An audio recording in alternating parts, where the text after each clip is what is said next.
It all started on a quiet Saturday morning when I was working on my front porch, fixing a few loose boards and enjoying the smell of pine drifting from the woods that surrounded my property. My land sat just outside the boundary of a recently developed subdivision, one run by an HOA notorious for their arrogance. The neighborhood had only been around for a few years, but the residents acted like they were running a gated community in Beverly Hills instead of a cluster of overpriced homes built beside a rural county road. I had been here for decades, long before any of them showed up. The creek that cut through the land, the open fields, even the old gravel road, they all belonged to me. I minded my own business, kept my property neat, and never caused trouble. But apparently, living peacefully next to an HOA was enough to provoke one particular neighbor, Karen. Karen was the self-appointed queen of the HOA, the kind of woman who strutted around with a clipboard and camera, recording every leaf that fell out of place. She had tried to approach me once before about maintaining community standards, to which I politely told her I didn't live in her community. That conversation had ended with her muttering something about setting an example for neighboring properties. I shrugged it off at the time, not realizing that would only be the beginning of her campaign against me. A few weeks later, I started receiving strange letters, first from the HOA itself, demanding that I remove non-compliant structures and register for neighborhood review. At first, I laughed. But by the third letter, they were threatening fines for violating HOA codes. That's when I knew Karen had gone off the rails. I sent a short, firm response telling them they had no authority over my land. I attached a copy of my property deed, clearly showing that my parcel was outside their jurisdiction by nearly a quarter mile. I assumed that would shut them up. It didn't. Instead, Karen escalated. The next week, I received a formal notice stamped, signed, and filed through a local attorney stating that the HOA was suing me for non-compliance with community standards and failure to maintain appearance consistent with the neighborhood. I nearly spit out my coffee reading it. She had actually gone to court. She was suing someone who didn't even live in her HOA. Now, I've dealt with my fair share of legal disputes over the years, so I knew my rights. But this was different. It wasn't just harassment, it was pure arrogance. So, I did what any reasonable person would do, I went digging. I spent the next few days researching their HOA's corporate filings, tax records, and registration documents with the state. What I found was shocking. The HOA had failed to renew its state filing for over 2 years. That meant, legally speaking, it no longer existed as an active entity. They were operating without a valid charter, completely null and void. All their fines, all their restrictions, all their board decisions, none of it was legally binding. The following week, I showed up to court. Karen was there, sitting proudly at the plaintiff's table, flanked by her attorney. She gave me a smug smile when I walked in, the kind of grin that screamed, "I've already won." The judge called us to order, and Karen's lawyer launched into a long-winded speech about preserving community integrity and the need for uniformity among neighboring properties. I waited patiently for my turn. When the judge asked if I had a response, I stood up and handed over a folder of documents. "Your Honor," I said, keeping my voice calm, "before we proceed, I'd like to submit proof that this HOA has no standing to file a lawsuit, as it no longer exists under state law." The judge raised an eyebrow, flipping through the papers. Inside were the state's official corporate records, showing the HOA's status as administratively dissolved. The courtroom went silent. Karen looked confused, glancing at her lawyer, who was now frantically scrolling through something on his laptop. "This can't be right," he muttered. The judge looked up. "Ma'am, it appears your client's organization is not a legally active entity. Without an active charter, this case cannot proceed. Karen's face went pale. What do you mean, not active? She stammered. The judge sighed. It means you have no legal authority to enforce anything. Within minutes, the case was dismissed. Karen tried to argue, but it was pointless. The judge even warned her that filing fraudulent claims under a dissolved entity could result in penalties. I thanked the court and walked out, leaving her and her attorney speechless. But I wasn't done yet. That same afternoon, I filed a formal notice with the state requesting that the HOA's dissolution be finalized and recorded. Since they had failed to renew or respond to multiple state notices, it was just a matter of paperwork. 3 minutes later, with one digital signature, the HOA was officially dissolved forever. When the news spread through the neighborhood, chaos followed. Homeowners started calling Karen non-stop, demanding answers. Without an active HOA, their community pool, maintenance contracts, and shared insurance agreements were all in limbo. The board members resigned one by one, and within a week, the HOA's signs were taken down. A few residents even came by to thank me, admitting they had grown tired of Karen's constant control and endless rules. One of them laughed, saying, "You did what we've all been dreaming of." As for Karen, she went silent. Her social media accounts vanished, her front yard signs came down, and she stopped attending the town's HOA association meetings. I heard later that she tried to start a new community group, but after the embarrassment of being the president who got her own HOA dissolved, no one wanted to join. The irony was almost poetic. She had tried to sue me for living outside her HOA, and instead, I made sure there was no HOA left for her to hide behind. Weeks later, I sat on my porch again, coffee in hand, watching the sun rise over my ranch. The quiet had returned. No more letters, no more threats, no more nonsense. Just peace. I thought about how absurd it was that someone so desperate for control had ended up destroying the very thing she wanted to rule.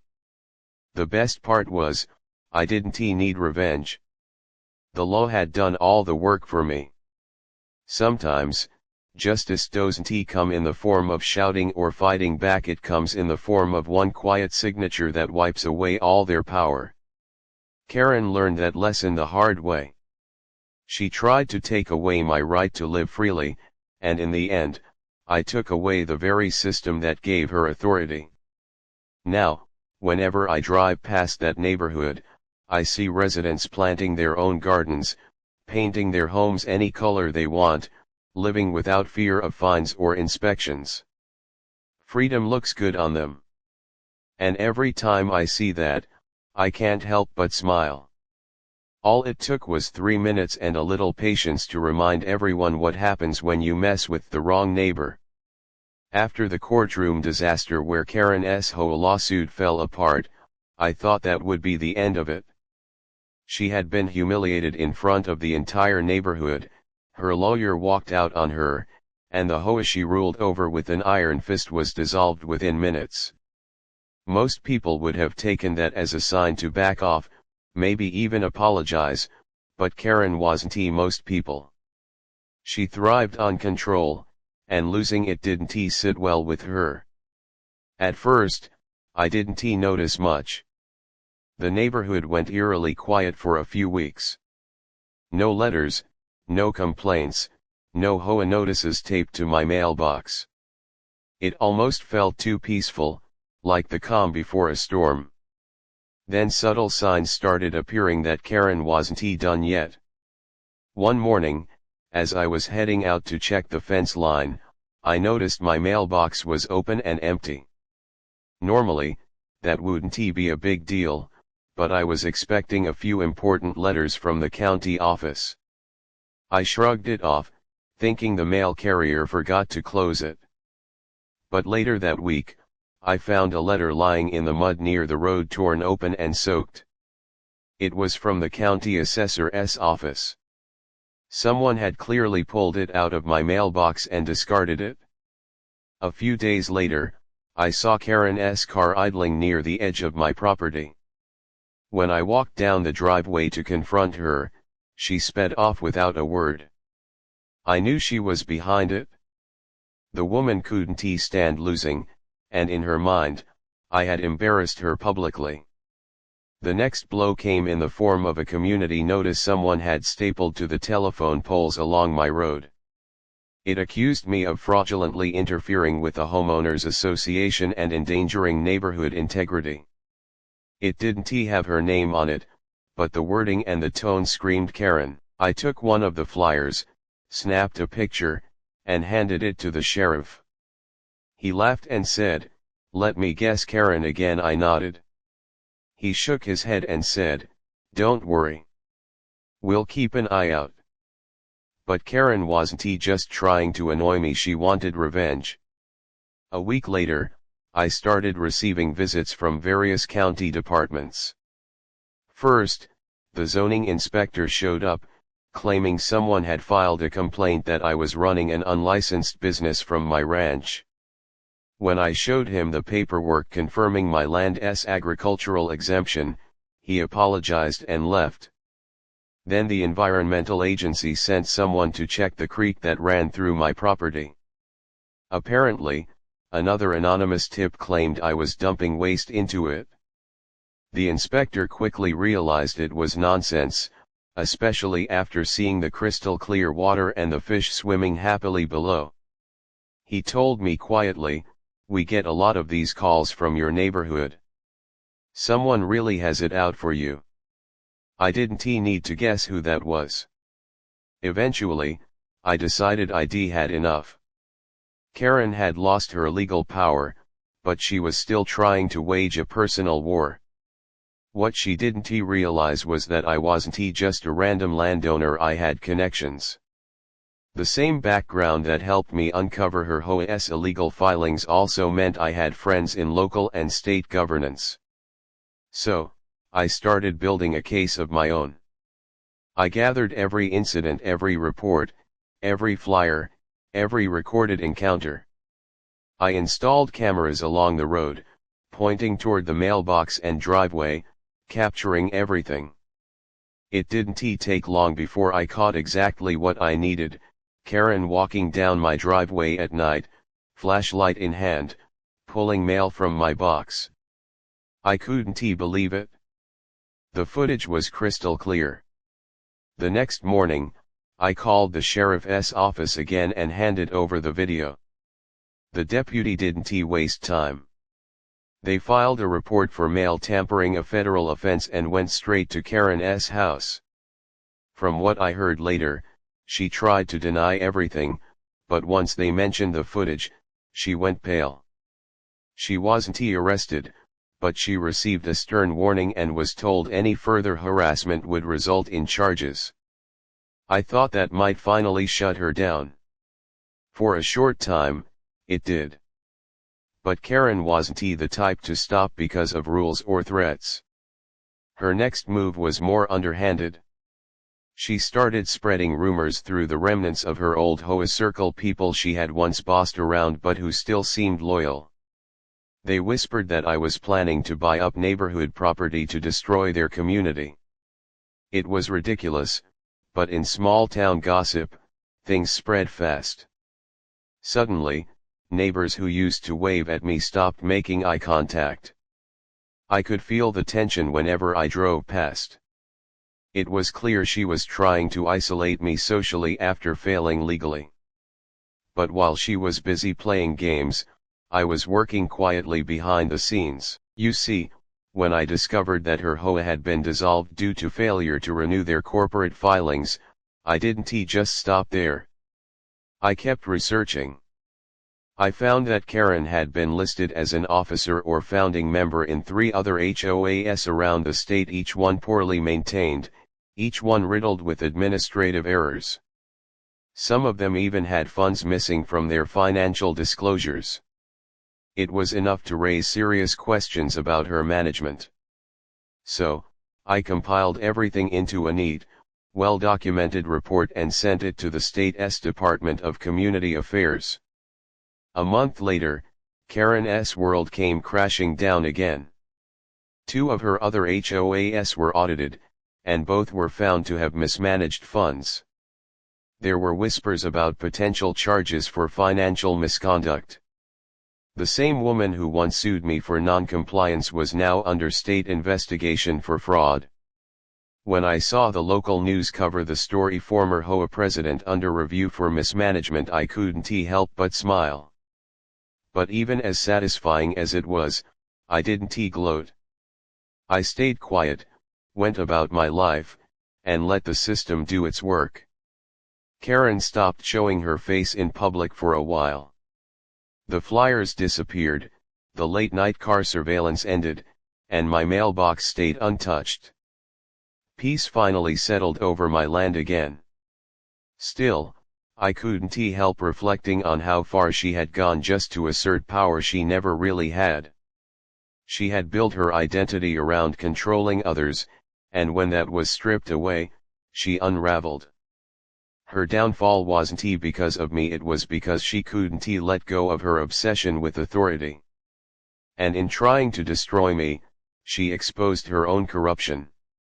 A few weeks later, I was sitting on my porch when one of the old HOA members, a man named Brian, came by to thank me. "You know," he said, "most of us didn't even like how she ran things. We just didn't think anyone could stop her." I nodded. "That's how people like her keep power," I replied. "They make you think they can't be challenged." By the end of the summer, Karen had quietly sold her house and moved away. No one knew where she went, and no one seemed to care. The neighborhood, once filled with tension, was calm again. People started painting their fences different colors, planting gardens, and hosting barbecues, things they couldn't do under her reign of endless rules. And me, I finally had my peace. The woman who tried to sue me for not living under her HOA had destroyed her own reputation and lost everything. All I had to do was stay patient, keep my head clear, and let her dig her own grave. Sometimes the best revenge isn't loud or dramatic, it's just watching the storm calm after the wind finally gives out. After Karen's empire of control collapsed and her lawsuits crumbled in front of everyone, I thought the whole ordeal had finally reached its end. But life, as it often does, had one last twist to offer. Even with her HOA dissolved and her reputation tarnished, the damage she had done to the neighborhood lingered like smoke after a fire. For months, everyone tried to pretend things were normal again, but you could feel the unease hanging in the air. People who once obeyed her rules still tiptoed around like she might pop out from behind a bush with a citation book in hand. It was strange how one person's obsession with control could change the way an entire community behaved. I spent most of that time focusing on rebuilding what she had tried to tear down. My property had been her favorite target, and while I had defended it well, there were still scars from her reign. The road that connected my ranch to the main county route had been a constant source of contention, and though legally it was mine, she had convinced half the neighborhood it was community access. After everything, I decided to finally make it official. I hired a surveyor to re-establish the boundaries and filed updated easements with the county, clearly marking the road as private property. It wasn't out of spite, it was about closure. I wanted no more confusion, no more arguments. But word spread fast, and sure enough, even in her absence, Karen's influence stirred trouble again. A few of her old followers, the same people who used to nod obediently during her HOA meetings, started murmuring that I was stealing access from the community. They even drafted a petition to restore the road to public use. I could have ignored it, but I decided to handle it the right way, legally, cleanly, and publicly. At the next county board meeting, I presented every document, deed, and map proving ownership. The board members reviewed everything carefully, and within minutes, the issue was settled. The road was mine, officially and permanently. As I walked out of the courthouse that day, I saw two of Karen's old supporters standing by the steps, their faces twisted with frustration. One of them muttered, "Karen was right about you." I didn't even bother responding. People like that weren't looking for truth, they were looking for someone to follow. Without Karen, they were just shadows of her authority. Over the next few weeks, the community started to shift in a noticeable way. Without the HOA, people were finally free to make their own choices, and the change was almost magical. Homes that had once looked identical began to show personality. Someone painted their shutters bright red, another added a small pond, and one family even built a treehouse that would be earned a 500 fine under Karen's rule. It was as if the neighborhood was waking up from a long, gray sleep. Even the air felt lighter, but while most of us moved on, there were still remnants of her control embedded in the paperwork: old fines, outdated covenants, and liens she had placed on homeowners who had fallen behind on her made-up maintenance dues. When the HOA was dissolved, no one had officially voided those liens, and they still haunted a few property titles. I took it upon myself to help clear them. With the help of a friend in the county clerk's office, I gathered all the necessary forms and filed for releases on behalf of the affected homeowners. It took time, patience, and more paperwork than I care to remember, but by the end of it, every trace of her fraudulent HOA was erased from public record. That was when something unexpected happened. People started coming to me for advice. Not just neighbors, but folks from nearby towns who'd heard about what went down. They wanted to know how I'd stood up to a tyrannical HOA and won. Some of them had their own Karen's, power-hungry board members, dishonest presidents, or manipulative associations that treated homeowners like subjects instead of residents. I realized my story wasn't unique, it was part of a much larger problem. That's when I made a decision that would take things far beyond my little corner of the world. I began researching HOA laws across the state, and the deeper I went, the more I found conflicts of interest, embezzlement, loopholes that gave small boards enormous control over people's lives. It was unsettling. So, I reached out to a local journalist who had covered Karen's failed lawsuit and shared everything I'd uncovered. She was shocked but eager to help.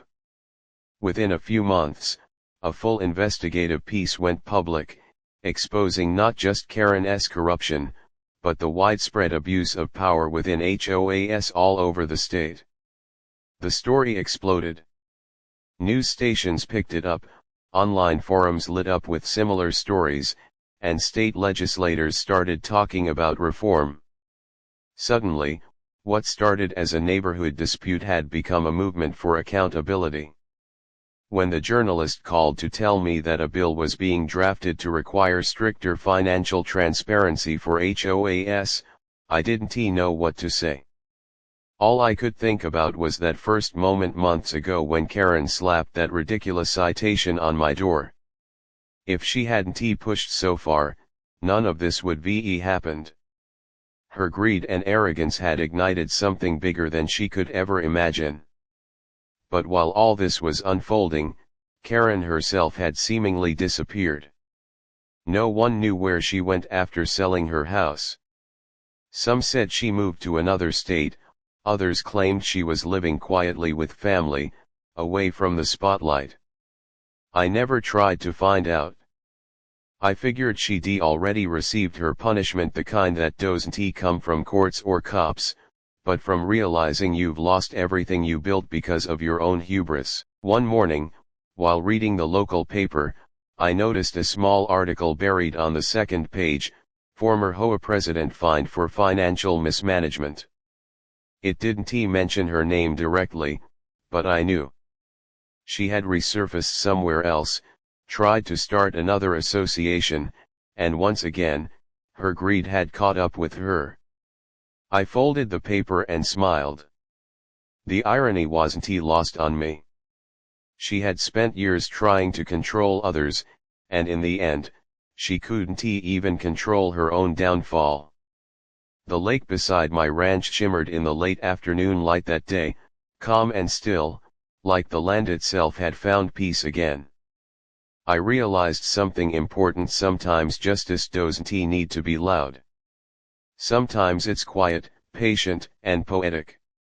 Karen had tried to evict me from my own life, and now she had been evicted from the one thing she valued most, her false sense of power. Months passed, and life settled into a steady rhythm. The neighborhood had transformed completely. Kids played outside without anyone complaining about noise violations. Families planted gardens without needing committee approval. There was laughter, freedom, and a sense of genuine community that hadn't existed under her reign. I often sat on my porch, watching the sunset, thinking about how a single act of defiance had led to so much change. I didn't set out to be a hero or a reformer. I just wanted to live peacefully on my land, free from unnecessary control. But sometimes, standing up for yourself sets off a chain reaction that reaches farther than you ever expect. Karen's HOA was gone, but its collapse had sent ripples through an entire system of abuse that needed to be challenged. In the end, she had tried to destroy me by using authority, and I dismantled her world by using truth. That's the thing about power: it's fragile when built on lies. And when it falls, it doesn't just crumble quietly, it echoes. For me, the sound of that echo was the sweetest silence I'd ever known.